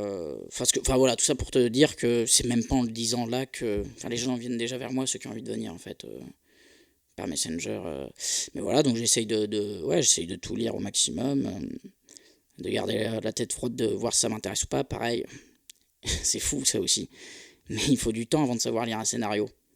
Moi, j'ai commencé par très fort, et on m'a jamais expliqué comment lire. Enfin, c'est con, tu vois. Et si jamais... pourquoi il n'y a pas des cours pour apprendre des... Mais c'est bête, mais dans ce cas-là, nous appelons pas des acteurs, des professionnels, en fait, si c'est chacun fait comme mieux. Moi, il m'a fallu des années, et du coup, t'as des gens qui m'ont envoyé des scénarios, et je peux pas avoir d'esprit critique, et... si, maintenant j'en ai un, mais il a fallu que ça se fasse par moi. Et c'est intéressant ce que tu dis sur lire un scénario, dans la forme ou quoi. Un scénario de Desplechin, ça ressemble à quoi? Par rapport à d'autres scénarios, t'as l'impression qu'il y a des choses spécifiques qu'il écrit et des manières d'écrire qu'il a dans le scénar? Oui. Il y a un truc un peu... Desplechin ou qui tu veux, hein, d'un scénar, si t'as un exemple en particulier qui j'ai pas compris du coup, si... redis-moi du coup, excuse-moi, j'ai pas compris. Non, mais c'est un peu le style dans le scénario. Est-ce que quand tu lis un Ah oui. scénario, selon un auteur, tu vas voir des choses qui se dégagent? C'est ça, Théo, ta question? Si on voit le style de l'auteur par le scénario. Oui, c'était ça ma question. Ouais. Mais en général, les grands metteurs en scène, ce qu'on m'avait dit, et c'est ce que j'ai pu voir, c'est que t'as un grand scénario, puis un grand tournage, puis un grand montage, et t'as une espèce d'œuvre 4, 5, 6 fois avant d'arriver, voilà. Et Nadav Lapid, c'était identifiable à mort. Desplechin, beaucoup aussi. Puis t'as une espèce de... Mais c'est ça, t'as une espèce de continuité entre la narration et le dialogue, comme si c'était un peu le même flux. Oui. Mais ça aide, ça, en général, à voir à cibler, tu vois, si t'as un auteur ou pas, quand tu vois un style. C'est un peu con ce que je dis, mais voilà, quoi. Moi, j'ai très envie qu'on parle de rap à un moment. Parce que t'as dit que c'est le seul endroit où il y avait des acteurs. C'est pas le seul, mais en fait, c'est eux qui m'évoquent des acteurs, quoi. Parlons-en, c'est le chapitre rap. Qu'est-ce que toi tu vas chercher dans le rap? Qu'est-ce que tu trouves? Qu'est-ce qui t'inspire là-dedans, etc. En fait, comme je crois que le premier lien, en fait, quand t'es comédien, le premier truc que t'as, et le seul truc que t'as aussi, de base, c'est le texte. C'est les mots. Et moi, c'était vachement ça mon rapport au métier. Moi, au début, j'étais énormément bloqué pour dire une phrase. Je pouvais passer beaucoup de temps à dire une phrase parce que ça commençait par là, en fait. Je trouvais, en tout cas. Et les rappeurs, je te prends Desporuti, quand t'écoutes un rappeur, et je sais pas ce que t'en penses, mais quand il connaît rien, t'as l'impression qu'ils disent tous la même chose. Et quand t'apprends à connaître, tu te rends compte que ils mettent pas les mêmes pensées derrière les phrases. T'as tout le théâtre contemporain là-dedans. C'est-à-dire que tu as des phrases hyper banales, et tu as des temps, ils sautent les lignes, et en fait, c'est chargé de pensée, tout ça. Je sais pas, Godot, Lagarce. Et la différence entre Lagarce et les rappeurs, c'est que le rappeur, il est tout de suite acteur de ce qu'il fait. Lagarce, concrètement, c'est un bouquin. Et c'est là, en fait, pour moi, le lien vraiment, c'est que concrètement, dans le rap, comme dans le comédien, c'est que tu as un être humain. Et c'est pas pareil, concrètement. C'est vraiment pas pareil. Là, il y a du vivant. Il y a du vivant, et puis même sans parler de vivant, t'as un être humain, quoi. Enfin, je sais pas comment dire, quoi. T'as mille choses, quoi. Il y avait Desporuti ou Al Capote. Al Capote, il y en a que ça fait rire, mais en fait, j'ai écouté ça, mais comme un malade. À un moment, c'était un peu pendant la période de 3 souvenirs de ma jeunesse, et il dit les mots tous les mots à la même égalité, que ce soit un nom commun, ou un jeu, ou un tu, ou un... tout est à la même égalité, tout est à la même intensité, tu portes tout pareil. Et pour Paul Dédalus, je crois en fait que j'ai été influencé par ça, par le flow en fait, par la continuité pour le tenir. Mais j'étais complètement conscient, je m'en suis rendu compte après. Et pareil, moi quand je lisais les philosophes, tu les comprends que lorsque tu comprends qu'ils sont vivants. Si c'est juste intellectuel, ça n'a pas d'ampleur, quoi. Et pareil, pour comprendre, en fait, voilà, pareil, Desporuti, ça va paraître ridicule, mais c'est parce que aussi, voilà, j'étais pas hyper cultivé et je suis pas toujours. Mais il y avait un truc, je trouvais que il me faisait penser à Nietzsche, en fait. Ça va paraître ridicule, mais le mec, c'est un espèce d'acrobate, il casse les mots, un truc où il court derrière le mot, un peu comme. Et un truc, voilà, sauvage, athlétique, hyper vivant. Je me suis dit, mais ce mec-là, c'est un comédien, en fait, c'est pas. Enfin, quand je voyais un tournage, concrètement, pour un comédien, un tournage, c'est tu t'ennuies pendant 2 mois. Et je me suis dit, mais c'est pas le bon métier que je fais. Ou alors, je comprends pas. Enfin, j'ai pas compris. Tout ce qu'on fait, c'est m'apporter. Enfin, je comprends pas. Et en fait, voilà, quoi. Quand je voyais des Sporuti qui se battaient avec les mots comme des Aragon ou des gens que je disais dans mon école de théâtre, c'est là où j'ai fait le lien, en fait. Et je trouvais ça noble, tu vois, que de dire des mots vulgaires, des phrases pauvres, chargées de sens, de passion. Et ça, pour moi, c'est un défi d'acteur. Et quand je parle aussi de qu'est-ce que c'est que le travail d'un acteur, je trouvais que c'était ça. On m'a dit, comment tu dis les mots pour Paul Dédalus, mais en fait, un acteur, ça a le temps de travailler ça, d'avoir des phrases pauvres et de mettre de la passion dedans. Et je comprenais pas en quoi c'était exceptionnel. Après, il y a des gens qui disent le talent, tout ça. Mais non, c'est gentil, mais là, je suis dans la théorie, en fait. Un acteur, ça a du temps pour travailler ce que tu veux. Et après, tu as la question du professionnalisme, en plus, pour cadrer tout ça. Surtout qu'en plus, là où il y a le lien est encore plus évident avec le rap, surtout de nos jours. Enfin, je pense, tu me diras ce que tu en penses, mais c'est que maintenant, ils sont vraiment dans un truc de construction de personnages et tout ça. Et puis c'est hyper marrant, parce que après, on va retomber dans une cinéphilie, mais ils parlent vachement d'Al Capone, de Scarface... Et après, on retombe dans la cinéphilie, mais moi, je trouve que c'est hyper important de savoir distinguer les deux, en fait. Puis de culture populaire d'aujourd'hui, de séries, de trucs. Oui. Et toi, tu rappes ? Non. Mon frère, oui. Moi, non. T'aimerais bien ou pas du tout ? Non. Bon, après... Non, mais je sais pas, il y a des gens qui disent j'aimerais trop faire du rap, mais j'ai pas l'occasion et tout. Ouais, non, moi, j'ai plus un amour pour le métal, moi. Mais dans le rap, non, parce qu'en fait, c'est autant dire du Aragon, quoi, pour moi. Voilà, c'est un plaisir des mots. Mais tu vois, par exemple, oui, travailler, être un rappeur pour un rôle à mort. Hein. Tu vois ce que je veux dire ? Et t'as déjà parlé de rap dans des entretiens avec des journalistes ? Ouais, c'était pour les Inrocks, j'avais parlé de Al Capote et Desporuti. Mais ça m'avait marqué. Mais c'est pareil, c'était Achille Talon. Et Achille Talon dont je parle, ça fait marrer en général. Mais ça a été mon premier rapport aussi aux mots, en fait. Parce que quand j'étais petit, je lisais ça. Et je comprenais pas trop les blagues parce que c'était des phrases sophistiquées et tout ça. Et mon père adorait, donc j'étais un peu en mode ouais, je veux aimer comme lui et tout. Et mes potes aimaient pas non plus, et quand j'arrivais à comprendre une blague, c'était l'Everest. Et puis dans ma tête, le langage il était pas limité. Si tu savais parler et bien le dire, tu pouvais tout faire comprendre et tout était possible. Et donc dans ma tête, c'était ouais, mais c'est trop bien. Et je voyais à quel point les autres ne comprenaient pas. Et dans ma tête, pendant un moment, être acteur, c'était être vulgarisateur. Vulgariser Achille Talon pour un autre, faire comprendre la blague. Tu vois. Pour moi, c'était ça. Mais du coup, ça reste. Bon, c'est personnel, mais du coup, c'était très éloigné du cinéma et du théâtre, quoi. Non, moi je trouve ça hyper vrai. Mais je crois que c'est par rapport au... Enfin, c'est le rapport au texte, quoi. C'est que j'avais d'abord un rapport au texte, quoi. Moi, j'ai été beaucoup impressionné par des gens. J'avais lu un texte, je trouvais... Ouais, c'est beau, mais... Ouais. Tu vois, genre, c'est hyper intello, c'est hyper machin et tout. Et puis quand t'entends la personne le dire devant une salle et à des gens, et puis en fait, c'est hyper simple. Et moi, ça m'impressionne énormément, ce travail-là. Mais bien sûr. Pour moi, c'est au centre, mais bon. Mais je suis d'accord, mais moi je trouve que c'est vraiment la valeur de l'acteur, c'est de passer de l'abstrait au concret, c'est que tu passes de l'intellect, et c'était ça aussi Paul Dédalus, je trouvais qu'il disait des choses intellectuelles, et bah ça va être, le défi c'est de le concrétiser en mettant du vivant. Et je trouve que ça a beaucoup de sens de nos jours, que dans une époque abstraite, où, voilà, comme j'ai dit tout à l'heure, quoi, on est un peu en errance, on a du mal à être présent, la virtualité, plein de choses, enfin je trouve que c'est par là que ça commence, quoi. Voilà, mais voilà, donc on est bien d'accord, ouais. Trop cool. Voilà. Quand tu dis mettre du vivant, c'est donc par l'incarnation du texte. Et ça passe par la voix, mais aussi par le corps. Comment très concrètement, c'est... en fait, j'aimerais vraiment savoir, toi, là, tu te trouves là, tu as un texte, et comment tu interagis avec l'espace, comment tu... Est-ce qu'il y a un truc, des sortes de règles que tu vas te donner sur... Bah, maintenant, moi, j'ai plus trop de règles, comme maintenant on est un peu dans un relativisme complet sur l'acteur, du coup, bah, je suis aussi un peu tombé là-dedans. Mais non, mais il y a un truc qui reste, je crois, assez vrai partout, c'est d'être dans le plaisir. Donc si je sens que je m'éclate, puis il y a un truc un peu sensitif, ou si tu sens que ça prend, ou... voilà, mais j'en reviens un peu à ce que je disais, c'est que on parle beaucoup des acteurs, si ça séduit ou pas, c'est ce que je te disais, si je sens que ça prend et tout ça. On entend beaucoup des metteurs en scène qui disent c'est beau, c'est ceci, c'est comme ça. Or, ce qui pourrait m'intéresser, c'est de le restituer exactement comme Aragon l'aurait dit.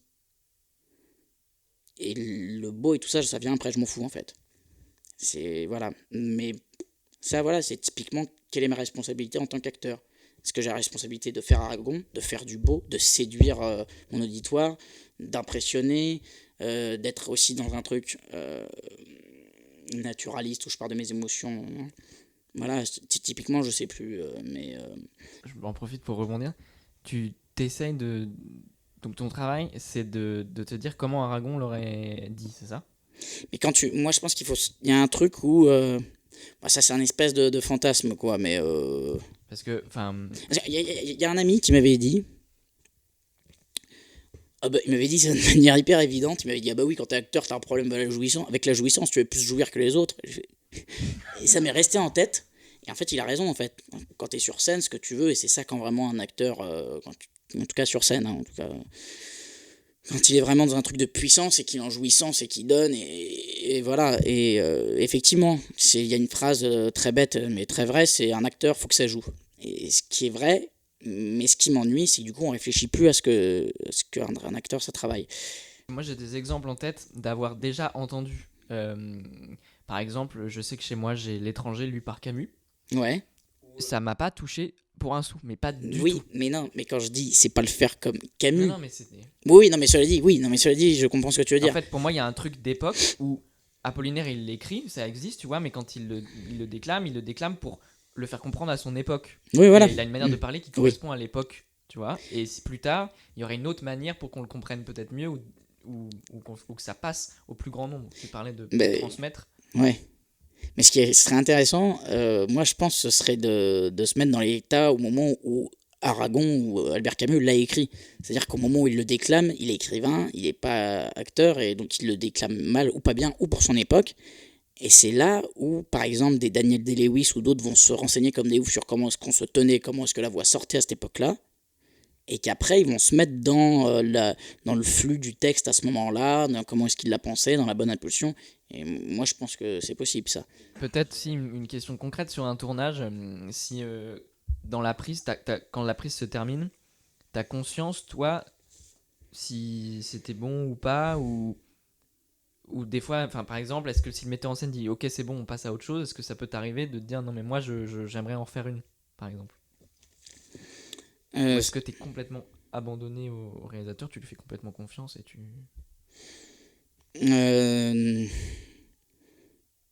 Non, je suis pas du genre à redemander une prise parce que non, j'ose pas. Puis ouais, je fais confiance au réalisateur. Catherine Fro une fois m'avait dit un truc, c'était tellement drôle de dire ça. C'est bien. Pompidou une fois au coin du feu, il m'a dit non mais non, il m'avait dit de toute façon on sait jamais ce que ça va donner le résultat d'un film, à chaque fois je suis hyper surprise, et c'est tellement vrai quoi, c'est et je pense que même le metteur en scène, j'ai déjà des réalisateurs qui m'ont dit ça, il dit au montage en fait ça se passe tellement pas comme tu le penses, chaque fois que tu recrées un truc. Donc, tout ça pour dire que même quand je suis pas satisfait, je sais tellement que ça va pas donner que ça compte pas tellement dans les chimies quoi. Oui, parce que de toute façon, t'es pas derrière la caméra et tu sais pas exactement ce qui a été capté et tout. Ouais. Mais c'est pour ça aussi, c'est que comme la caméra elle capte tout, qu'on est plus dans l'être que dans le jeu, c'est un truc qui se dit beaucoup, quoi. Il faut être, il faut pas jouer c'est sur scène. Alain Delon, ce qui dit beaucoup ça, pour être acteur, il faut vivre, il faut être dans l'être, on veut te regarder toi, il faut exister. C'est que le fait de jouer purement, ce qui est vraiment le plaisir, je crois, du comédien, quoi. Dire je me fie pas à ça, parce que c'est pas avec ça qu'on fait des films, j'ai l'impression. Parce que ça t'arrive, toi, d'être hyper touché, hyper ému, ou après une prise où tu te dis putain, c'est la bonne, et que Ah oui, t'as l'impression que personne d'autre ne l'a senti, et qu'on dise bon, on le refait. mais ça dit, des fois, c'est à ce point-là, non, mais c'est vrai que des fois, tu redescends dans l'étage. Mais pour rebondir sur ce que tu dis, c'est que quand tu sais qu'au montage, sur 8 prises, ils vont en prendre une, que ça se trouve, ils vont pas garder la scène, c'est que des fois, tu te dis, yes, j'ai été bon, mais il y a tellement moyen que ce soit pas celle-là qui garde, qu'il y a un espèce de truc aussi, et je pense que le relativisme vient de là aussi, c'est que je sais pas ce qu'il va prendre de moi, donc je m'enflamme pas, ça peut être des prises très moyennes. Par exemple, sur les premiers tournages, je crois souvenir de ma jeunesse, tu te dis vraiment, faut que je sois bon, mais c'est parce que c'est au théâtre, si tu joues une fois, un soir, c'était bon une fois. Non, faut être... Moi, je trouve que c'est plus un métier de débrouillard, acteur de tournage, tu vois. Donc voilà, pour rebondir sur ce que tu disais, j'essaye de pas trop m'enflammer quand ça m'arrive, et je relativise. Enfin, voilà. Toi-même, tu te redescends un peu, quoi, en émotion. Ah, pour la scène Pendant, ouais. Oh, Non, mais après, toi, je veux dire, ton Après- regard sur toi, pas pour ton jeu, j'imagine qu'évidemment non, mais Dans ce genre t'en de es cas... plus à te dire est-ce que j'ai bien fait, pas bien Ah fait. si, bien sûr, si. Puis t'as toujours une dose de confiance que te donne le réalisateur. Un réalisateur, en général, c'est des gens qui savent te voir, donc ils sont pas dupes, donc tout ça. Donc cette part de confiance, tu peux bosser à fond dessus, je dirais. Mais voilà, moi, sur un tournage, il y a un peu le monde qui tourne autour de toi quand t'es acteur, donc tu perds aussi, enfin moi en tout cas, je perds en lucidité, j'ai l'impression au bout d'un moment, donc je me repose sur le regard du metteur en scène, sur ce qu'il dit, sur... Ah, c'est pas pour rien qu'on passe son temps à rassurer les acteurs, quoi, parce qu'il y a beaucoup de raisons de plus savoir, quoi. Et t'aimerais bien bosser avec des metteurs en scène qui font des films en une seule prise pour chaque scène? Ou ça Oh, pourquoi pas? Non, mais pour savoir. Non, mais ça changerait tout Ouais, tu vois, c'est Philippe Garrel qui bosse pendant un an, c'est un one shot et tout. Et ouais, mais il y a un truc que j'aime bien au cinéma, c'est le côté défi, quoi. C'est que c'est maintenant et c'est pas après-demain, cette scène-là, tu vois, contrairement au théâtre. Et ouais, si, après, c'est voilà, j'en reviens justement, ce qui fait qu'on a un peu un rapport relatif à ce métier un peu abstrait, c'est que, effectivement, tant que je crois au metteur en scène, moi je le suis et je m'en fous, et ça dépend aussi comment est-ce qu'on s'entend. Mais tu vois, tu prends n'importe quelle interview de n'importe quel comédien, quand on dit quand ça s'est passé avec le metteur en scène, il va te répondre que des choses abstraites. On s'entend bien, il y a une bonne alchimie, comment est-ce que vous avez travaillé, soit c'est un acteur qui prépare et tout ça, mais voilà. C'est un truc très relatif, mais c'est ça aussi qui fait les beaux films, puisque c'est l'intimité qu'on fait en France, beaucoup. Voilà. C'est pour ça que c'est une mentalité, quoi. C'est pas juste le même, c'est une mentalité, je pense. Et jusqu'à maintenant, tu as surtout parlé de ton rapport avec les metteurs en scène et la direction. Mais comment tu te places par rapport à tes partenaires de jeu? Et est-ce qu'il y a une influence entre les uns et les autres? C'est une question très vague et très... Non, mais c'est vrai. C'est vrai. Mais ça, c'est aussi un truc... c'est que je pense que tu le vois vite quand ça match avec l'autre. Et puis quand ça match pas tout de suite, en fait, c'est chouette aussi parce que tu explores et tu découvres. Voilà, c'est encore des réponses abstraites, mais non, voilà, mais typiquement, voilà, je pense que les acteurs, s'ils font ce métier, c'est parce qu'ils sont humains, et donc quand on est humain, on met pas de mots, et puis qu'on aime bien, justement, ça qu'on aime bien, c'est découvrir l'autre. J'aimerais bien beaucoup répéter, justement, avec ces acteurs-là, mais c'est pas justement bon de trop fixer pour un tournage. On embauche les acteurs... Voilà, par rapport à leur style, par exemple, tu as des acteurs qui respectent le texte au mot près, et tu en as d'autres au contraire qui changent les mots avec leurs mots, et du coup c'est ça qu'on va aimer, c'est l'acteur qui utilise ses propres mots, quoi. Et c'est pour ça que les acteurs, en fait, ils se retrouvent, les acteurs-auteurs, enfin en tout cas en France, je trouve, s'ils se retrouvent à faire éternellement la même chose, c'est que du coup ils ont la responsabilité de porter tout le temps leur propre personnage. On va dire, dans mon film, ça va être telle personne. Et du coup, s'il commence à vouloir changer, à faire d'autres choses, en fait, c'est pas possible parce que faut pas oublier que si on vient pas vers lui, il a pas de métier. On peut pas en vouloir aux acteurs qui tournent déjà de ne pas changer. Parce que c'est leur fond de commerce de pas changer, en tout cas en France. Et ce genre de questions, est-ce que c'est des questions que tu abordes avec des comédiens sur des tournages ou c'est des... Et c'est là où je parle encore de mentalité, c'est que non. C'est que non, parce que les gens vont dire j'ai bien aimé le scénario, j'aime bien sa façon de filmer, c'est que non, c'est ça. Des fois, moi je me suis dit, c'est toi Quentin qui pète un plomb. Ouais. Et non, mais c'est même pas dans les mentalités des acteurs, parce qu'on est encombré par une culture, on le dit, quoi, que le Royaume-Uni c'est un pays d'acteurs, l'Amérique c'est un pays d'acteurs.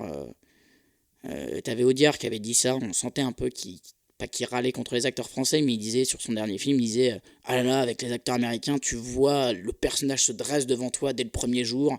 Les questions que me posaient les acteurs, c'était est-ce qu'ils posent normalement les cowboys ils posent leurs pieds comme ça, mais sur cette scène est-ce que je le pose comme ça, ils arrivent, ils sont chargés de travail, et puis tu sentais un petit peu on fait pas ça en France quoi. Oui, je sais bien, ouais. Je sais bien, mais il y a plein d'acteurs qui ne demandent que ça. On dit aussi que, bon, je sais pas ce que ça vaut, mais que les Français s'attachent à des personnalités, que même les personnalités politiques, qu'on aime une personne plus qu'un parti qui représente, je sais pas ce que ça vaut, mais je pense qu'il y a vraiment un état d'esprit français où c'est compliqué de se transformer en tant qu'acteur, vraiment. Mais il y a aussi un autre truc intéressant. Mais c'était une fois un coach anglais qui était venu voir une de nos pièces de la première bande. Il était venu voir 2-3 autres pièces dans le cadre d'un festival. Il disait mais je comprends pas, vous les acteurs français, vous parlez toujours hyper bizarrement. Mais on a une langue où il nous faut du temps avant d'arriver jusqu'à la phrase. On passe beaucoup de temps à s'occuper de nos mots en fait. Parce qu'on a des phrases riches qui donnent vachement d'informations. Donc quand tu as une scène, en fait tu l'enrichis suivant comment tu l'as dit quoi. Voilà, les Anglais, ils ont aussi une langue plus sensuelle, quoi. Et aussi une autre raison, c'est que, bon, là, je parle des acteurs, de qu'est-ce que c'est qu'un acteur, qu'est-ce que ça travaille, rien.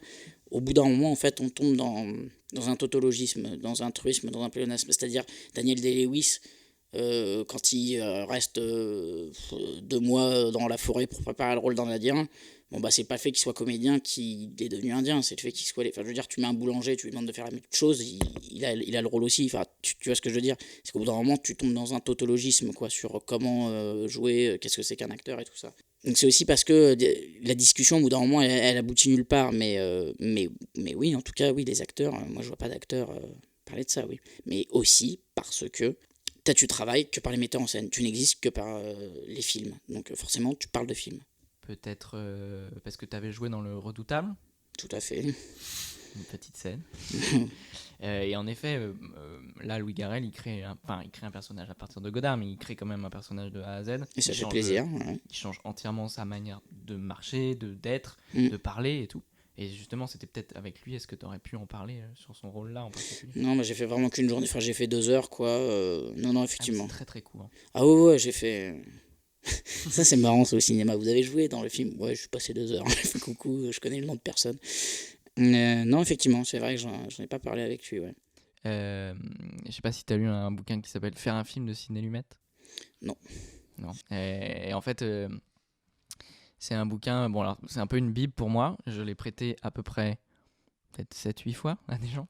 Et en fait, tu disais donc à l'américaine, c'est très factuel, la manière de travailler et tout. Enfin, je suppose. Hein, non, mais en fait, ce bouquin-là, il parle de ce métier factuel, mais de manière factuelle.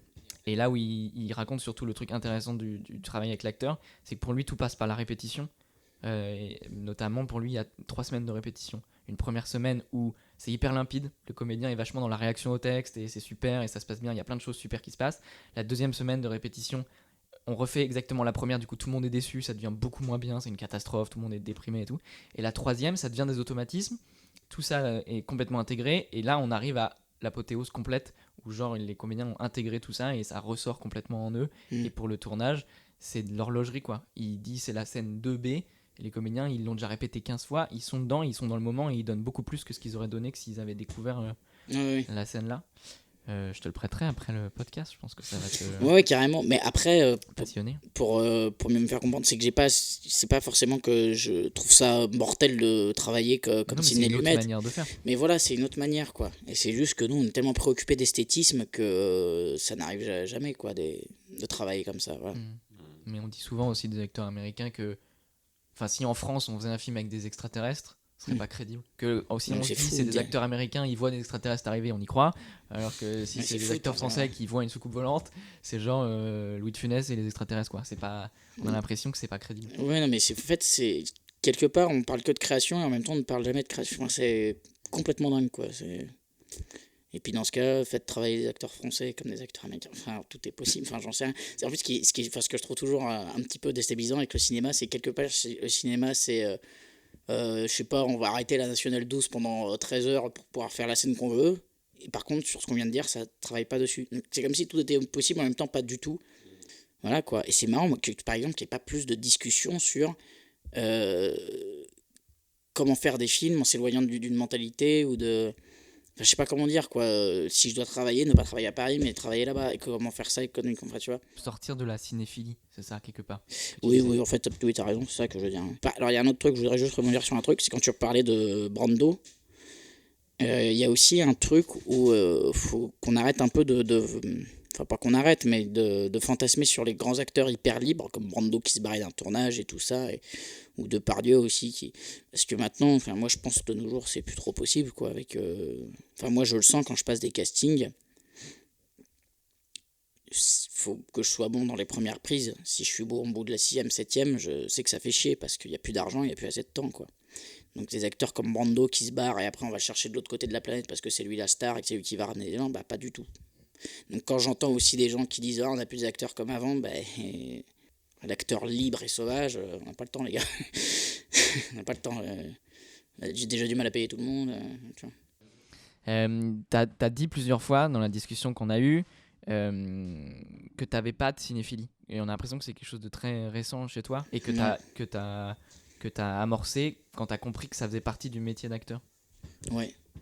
Est-ce que tu peux nous parler de cette jeune cinéphilie, comment tu découvres le cinéma, tout ça? Je sais pas, à force d'aller voir des films et voilà, je crois que ça a commencé pas mal avec Pasolini, parce que dans ma tête c'était l'acteur qui avait toute la responsabilité d'une scène, de tout, il suffisait qu'un acteur soit hyper bon et puis c'était bon, quoi. Et Pasolini, j'ai vu, je sais plus lequel. Ah oui, je crois que c'est l'Évangile selon, je sais plus qui, là. Saint-Matthieu, je crois. Saint-Matthieu. Il filme des gens qui sont pas des acteurs, en plus, je crois pas professionnels. Ouais, voilà. Et genre, en un plan, il se passe rien et il y a la grâce. Et c'est là que j'ai compris qu'en fait, la responsabilité, c'était pas sur l'acteur, ou pas beaucoup, pas souvent, ou pas forcément. Ça m'a fait. Ça a commencé par là, la cinéphilie, où tu te dis, comment ça marche un film, qui est-ce qui regarde, est-ce que. Voilà. Où j'entendais aussi, c'est le temps qui passe. Le premier Tarkovsky que je regarde, je me fais chier comme c'est pas possible, et tu y penses pendant 3 semaines, et tu te dis, mais c'est quoi alors un bon film? Desplechin, il m'avait dit, mais un bon film, souvent, c'est quand tu t'en souviens. Mais je m'en fous, l'idée c'est de s'en souvenir, si c'est juste pour s'en souvenir. Et voilà, ça a commencé comme ça. Voilà, à force d'aller sur des tournages, et puis non, bah voilà, en rencontrant Desplechin, Nadav Lapid, c'est sûr que. Et aujourd'hui, comment tu consommes des films? Est-ce que tu vas aller chercher en salle? Est-ce que tu vas dans des cinémathèques, des rétrospectives, des trucs? Ou est-ce que t'es plutôt chez toi des films? J'ai la carte que j'essaie d'imiter. Il y a une période où j'y allais beaucoup. Au cinéma, là, j'y vais moins. Et puis, ouais, je lisais beaucoup les critiques aussi. Et puis, oui, voilà, bah, la filmothèque du quartier latin, tous ces trucs-là, voilà, pour voir les. J'ai acheté pas mal de DVD aussi. Puis j'allais aussi à la cinémathèque voir des films, mais tu sais, ils ont une petite salle en haut, une DVD tech, donc j'allais beaucoup là-dedans. Et voilà, ouais. Voilà, puis des auteurs aussi qui m'ont parlé, comme Bruno Dumont, où t'avais un espèce de truc, mais il y a ça aussi un peu chez Bertrand Mandico, où c'est soit c'est lamentable, soit c'est la jouissance, quoi. C'est la grâce ou rien. C'est. Ça serait. Mais t'avais un truc aussi un peu anglais aussi chez Bruno Dumont qui me plaisait plus aussi, parce qu'il y a aussi une chose, c'est que j'ai pas. Pareil en musique, ça a pris du temps aussi, je pense, pour moi, la cinéphilie, parce que, aussi au niveau de la musique, où j'écoutais plus du métal, ou alors, enfin, voilà. Tu vois, par exemple, Alain Delon qui chante avec Dalida, la chanson française, tout ça, c'était pas du tout la culture vers laquelle j'étais, et puis c'était beaucoup un truc de la chanson française et le cinéma, et Jacques Brel qui joue, et les références musicales n'étaient pas les mêmes avec les gens du cinéma pour moi. Et du coup, ça m'a pris du temps, même en termes de références en dehors de la cinéphilie, quoi. Voilà. Mais ouais, voilà, un truc un peu à la Monty Python, par exemple, comme chez Bruno Dumont, il y a un peu de ça me parlait. Typiquement, quand il met du black metal avec une gamine qui dit du Peggy et qui sait pas du tout jouer et qui est pas de problème, je te fais ça en plan séquence, plan fixe. Mais cela dit, je le trouve très courageux et je trouve beaucoup plus courageux que plein de jeunes réalisateurs de notre génération, tu vois. Par rapport à notre génération, tu vois, il fait des trucs. Bon, après, Bruno Dumont, on peut se permettre de dire que je fais ça dans mon scénario, il pourra avoir plus l'argent puisque c'est Bruno Dumont. Mais putain, je trouve qu'il a une espèce de jeunesse, tu vois, de courage bas de foi, lui, pour le coup, mais. Enfin, je trouve qu'il me donne une leçon, lui, tu vois. Voilà. Mais pour te dire, oui voilà, quand je te parlais du regard, tout ça, il y avait aussi un truc où les chansons qui passaient beaucoup au cinéma, les musiques, c'était pas celles que j'aimais. Comment est-ce qu'on disait le texte, c'était pas ce que j'aimais. Donc voilà, c'est pour ça aussi que c'est jeune aussi, cette cinéphilie. Mais ce que je trouve intéressant dans ta manière d'en parler, c'est que c'est quelque chose de très volontaire chez toi. Et c'est quelque chose de très actif aussi. Ah bah mon Parce pote, que ouais. quand tu parles de films et tout, tu fais des liens avec beaucoup de choses et on a l'impression que tu intellectualises beaucoup de choses. Et je trouve ça fascinant. Ouais, quand t'as 21 ans, que t'as quitté la fac de physique et que tu t'es dit que t'allais devenir acteur et que tu travailles chez McDo et puis que t'as l'un des plus grands metteurs en scène qui te prend, tu deviens un peu sérieux. Tu vois, enfin, il y a un truc comme ça, voilà. Et puis, juste pour travailler, je me rendais compte que j'arrivais pas à parler avec les gens. Parce que les acteurs, je pense qu'ils tournent beaucoup, sont dans une cinéphilie, ils peuvent pas avoir le discours que j'ai. Bon, ça peut paraître comme ça, voilà. Mais je pense qu'il faut être éloigné du milieu, de pas pouvoir toujours parler de cinéma, de pas tout le temps parler pour pouvoir avoir du recul dessus. Enfin, tu vois ce que je veux dire, Bien quoi. sûr. Et c'est normal quand tu fais 40 interviews par jour, tu vois. Oui, t'as l'impression que c'est la vie normale en fait. Oui, ou que tout simplement tu peux pas lucidité complète, ou même les mots, enfin, tu vois, même ça vaut le savoir, après faut le dire, enfin, tu vois. Pour rebondir sur les films que tu as cités, c'est marrant parce que tu as quand même cité beaucoup de films sans acteurs, où justement l'émotion, quand tu parles de Pasolini, et c'est vrai que c'est vraiment ça. J'imagine que c'est impréparable en fait d'être un acteur de chez Pasolini. Il y a un truc de pure sensibilité que... Bah oui, parce qu'en fait, j'ai découvert la cinéphilie en arrêtant de passer par l'acteur. Donc du coup, c'est passé par des mecs que j'aime, j'ai aimé leur travail sans passer par l'acteur, quoi. Donc c'est par là que s'est construit la cinéphilie, oui. Mais peut-être pour terminer l'entretien, est-ce que tu peux nous parler de la suite pour toi ? Non. Très bien. Bon bah merci. Ciao. La suite... Les prochains peut-être choses dans lesquelles t'attendais qui vont sortir, ou les prochains tournages, ou ton groupe de métal, je sais pas ce que t'as envie de nous raconter, Quentin. La suite pour toi. Je fais une série Canal+ dans 2 mois, ça c'est bien, c'est chouette, je suis content. Voilà, si j'aurais pas été content, 3 claques.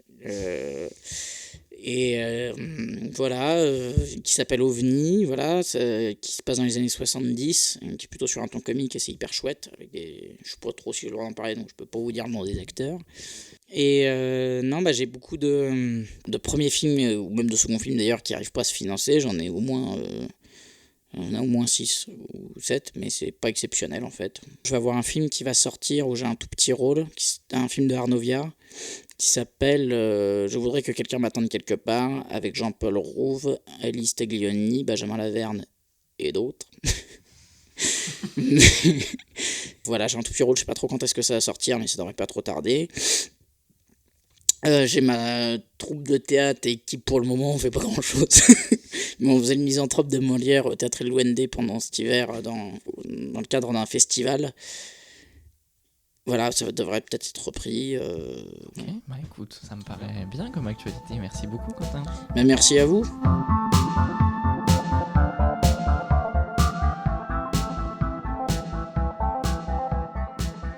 Vous avez écouté le 2e épisode des Rosalie. Cet entretien a été réalisé à Paris dans la soirée du 6 juin 2019 par l'équipe des Rosalie au complet. On remercie Florian et son projet Refuge pour le générique de fin. À bientôt.